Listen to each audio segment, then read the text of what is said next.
Thierno Alassane Sall, vous avez la parole. S'il vous plaît. S'il vous plaît.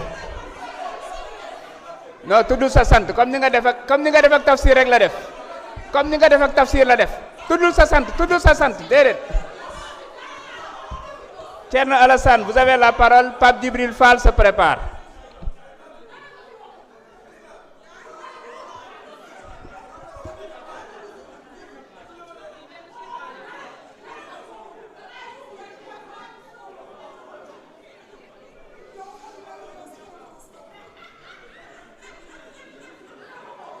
S'il vous plaît, ñu terminer liggéey bi.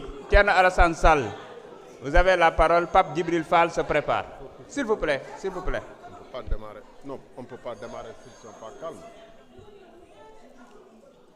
Monsieur le Président, Monsieur le Ministre, Madame la Secrétaire d'État, chers collègues, j'avais envie de dire tout ça pour ça. Tout ça pour ça. Les Sénégalais ont voté jox leen 54%, may leen majorité. Afrique di seetaan yaakaar ni dina am lu soppeeku, yaakaar ni qu'à l'heure actuelle on débattrait de projets, on débattrait de vision pour le Sénégal. Mais depuis 1 an, on espérait, la jeunesse espérait que enfin le Sénégal va émerger. L'Afrique vous regardez, le monde entier vous regardez et espérait que le Sénégal donne leur exemple. Mais tey jii nii mois de juillet 2025 campagne électorale tàmbali.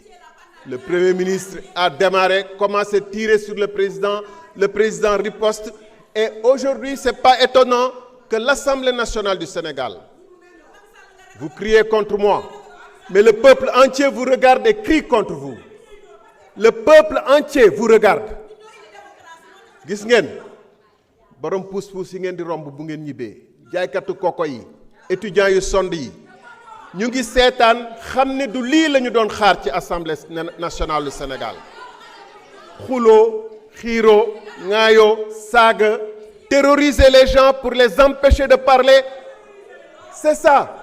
Campagne électorale permanente entre un président et un premier ministre durant tout le mandat. Tey jii le président de la République sera à Mbour, non pas pour parler à la jeunesse de Mbour, non pas pour parler aux pêcheurs de Mbour, non pas pour dire comment ils ont tenu leur promesse que les licences de pêche vont permettre de ramener le poisson dans le panier du Sénégalais. xam ngeen ni yaboy ñaata lay jar 600 francs. Thiès dañ fay jaay daggitu yaboy 300 francs.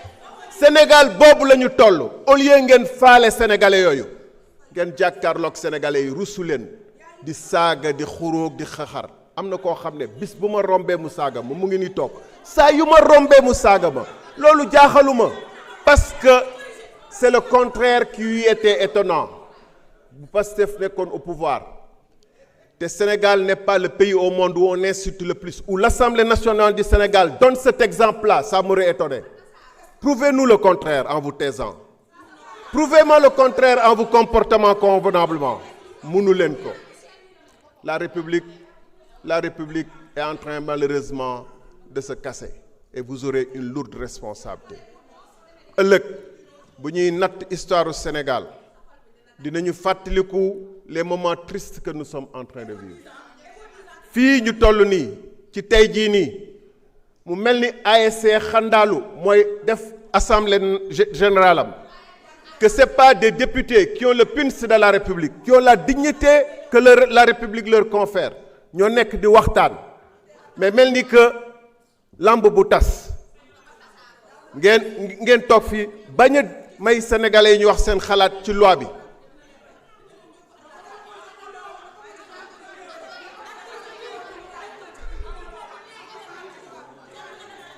Vous avez décidé de ne pas écouter. Même celui qui précède, qui est de votre parti, vous voulez le réduire au silence. Parce que c'est ça, Pastef. Compatriotes d'Afrique, patriotes d'Afrique, c'est ça le Sénégal que vous aviez espéré qui va donner l'exemple à l'Afrique. Vous avez tous applaudi fièrement quand il y a eu une alternance. 54% au premier tour, une majorité absolue.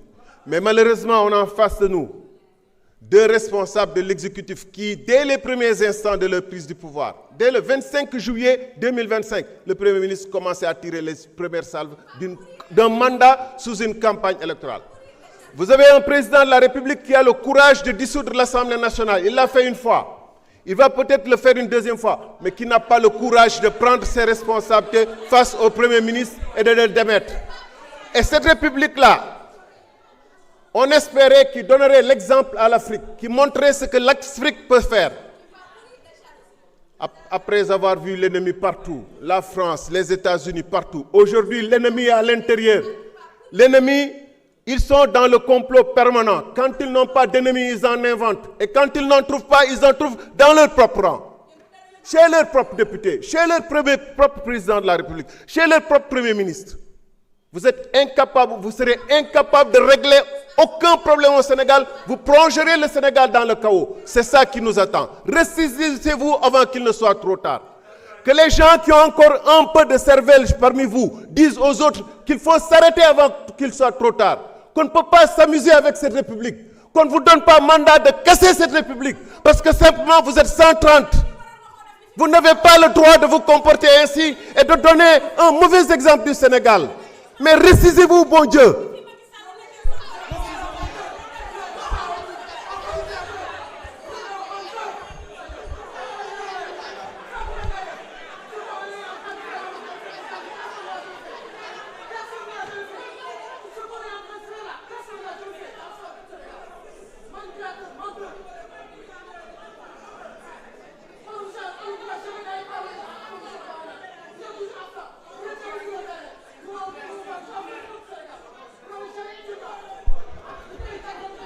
Honorable, s'il vous plaît, Tambédou, s'il vous plaît, s'il vous plaît. Papa Djibril Fall, vous avez la parole. Fatou Diop Cissé se prépare. Assalamu alaikum, honorable collègues, assalamu alaikum la presse, Cheikh Ahmad Bamba Mangleuniou, Sohna Marie-Rose, Monsieur le Président de l'Assemblée nationale. La politique est une chose extrêmement sérieuse. L'Assemblée nationale, ce n'est pas une cour de récréation.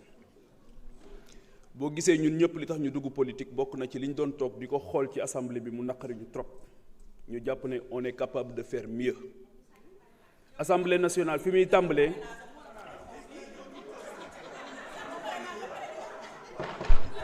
Honorable Amidia, je vous en prie, vous coupez tout le monde, s'il vous plaît. S'il vous plaît, respectons le règlement intérieur. Laissons les gens se prononcer, après vous aurez la parole. S'il vous plaît. Sinon, on ne va pas s'en sortir quand même. Allez-y. Assemblée nationale, Fimi Tamblé, bokk na ci ñuy déglonté ndax ay kilifa ñoo ñuy sétane ay kilifa tamit ñoy bayyi seen yitte yépp di gungé ministres yi muy les collaborateurs des ministres muy l'administration de l'Assemblée nationale ñooñu dafa am dignité bu ñu war suñu diggante ak ñoom respect mooy ñu déglu leen ñu déglonté. Nous sommes 18 millions de Sénégalais. Sénégalais yi tànn 165 rek ci 18 millions yooyu ne leen dem leen ngeen représenté ñu ngal la bu ñu jógee suñuy kër ñëw fii nañu waxte askan bi rek tax tey jii di samedi 28 mars le premier ministre samedi 28 mars 2026 samedi 28 mars 2026 le premier ministre dafa dem Fissel Mbadane di inaugurer siège yu Pastef fu ñuy politiquer demul pour tijji usine demul pour inaugurer demul pour teg xeer mais dafa dem pour tijji siège le 3 avril mu dellu stade Caroline Faye bu Mbour meeting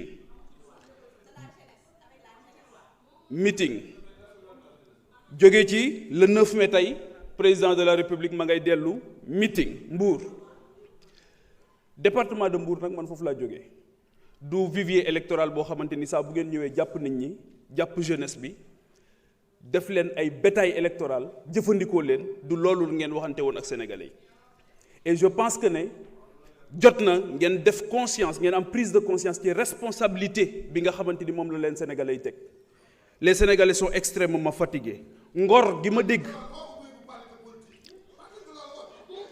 ngeen di tudd ngor googu askanu Sénégal rek ngeen ko war a jaay ndax ñoo leen léppal te ñaari at len na lu leen ki la léppal nag ki bàyyi lépp ngir yow war ngaa dese tuuti pour sagal ko et aujourd'hui sagal leen mooy ngeen liggéey pour ñoom. Mettez-vous au service du peuple sénégalais. beneen bi mooy nous sommes à 90 jours du Magal de Touba boo demee tey jii le périmètre bi wër jumaa ji li ko soriwul tuuti rek tali yi baaxul assainissement bi dara amu fa li ngeen diggee woon daaw dara deful leen ko fa xaalis bi ñu waxoon ne ñoo ngi ko fay dugal ba tey ñoo ngi wër xaalis bi fan la dugg ngeen nekk fi di xuloo ñoom ñoo ngi leen di seetaan ñoo ngi leen di déglu. leneen li nga xamante ni am na solo te ma bëggoon ko wax mooy que ne yàkkamti ak gaawtu doom ji ñuy jur rëccu lay tudd te tey rëccu ngeen ci loi bi nga xamante ni procédure d'urgence bi ngeen ko jaarale kenn xamul ba tey lan moo ko waral. élection ak kii falu suñu borom pare na ci ànd leen ak dal li ma leen wax keroog occupez-vous des Sénégalais et les Sénégalais se chargeront de 2029.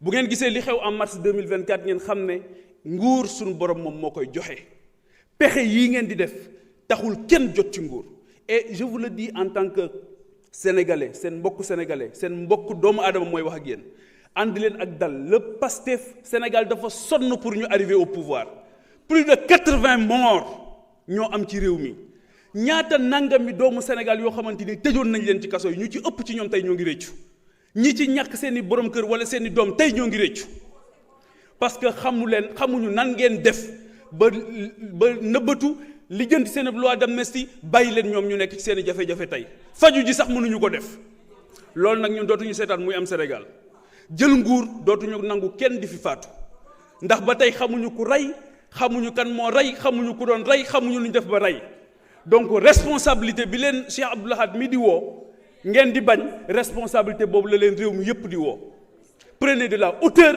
soyez à la hauteur de la dignité de vos différentes fonctions que ça soit la primature que ça soit la présidence que ça soit le représentant du peuple vous n'êtes pas là par